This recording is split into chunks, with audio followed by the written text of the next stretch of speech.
Shalom Bapak Ibu yang dikasihi Tuhan. Hari ini kita akan belajar mengenai harta kekayaan Ayub. Ayub pasal pertama ayat yang pertama, ada seorang laki-laki di tanah Uz bernama Ayub. Orang itu saleh dan jujur, ia takut akan Allah dan menjauhi kejahatan. Kisah tentang Ayub sangat terkenal di kalangan orang yang percaya. Ada hal yang disebut berulang-ulang di dalam kitab Ayub, yaitu ia adalah seorang yang saleh dan jujur. Ia takut akan Allah dan menjauhi kejahatan. Kalimat ini ditulis sebanyak 3 kali. 1 disebutkan oleh penulis, 2 diucapkan oleh Tuhan.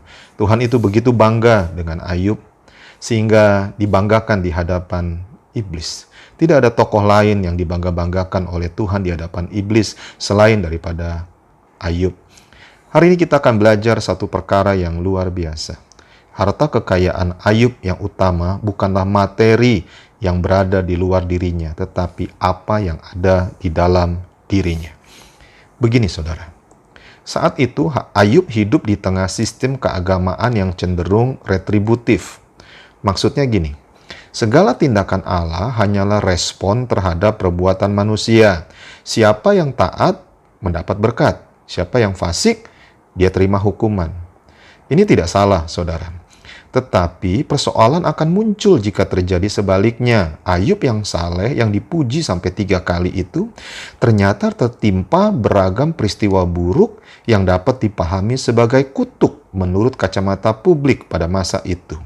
Bahkan pada masa sekarang, orang masih memahami teologi yang semacam itu, Bapak Ibu. Ayub dia gagal memahaminya.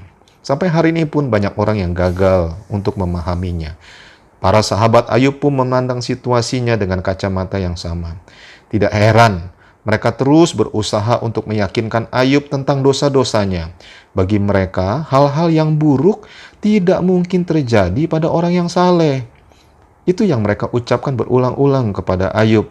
Setiap penderitaan pasti disebabkan oleh dosa tertentu.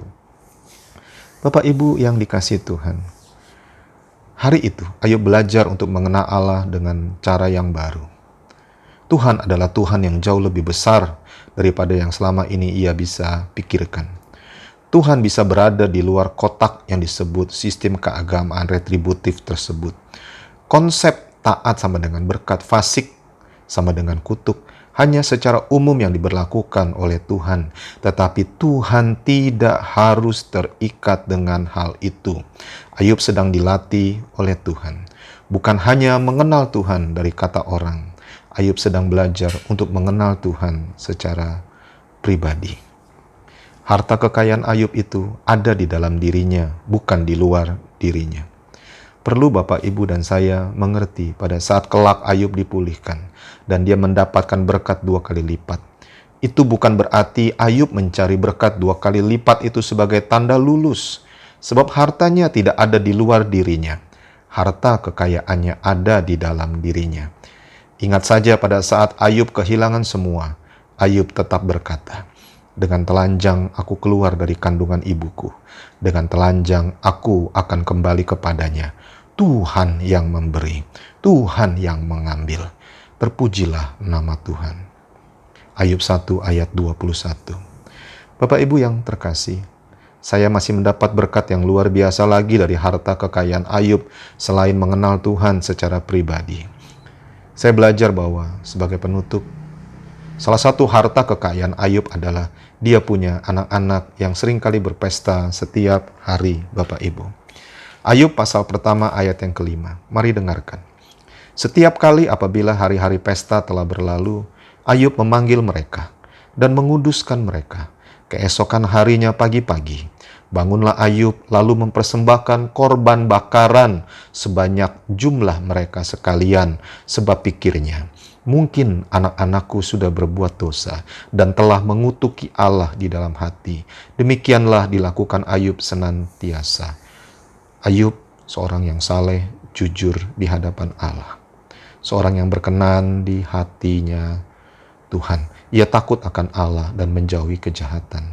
Salah satu harta kekayaannya adalah dia setiap hari menaikkan doa permohonan ampun untuk anak-anaknya.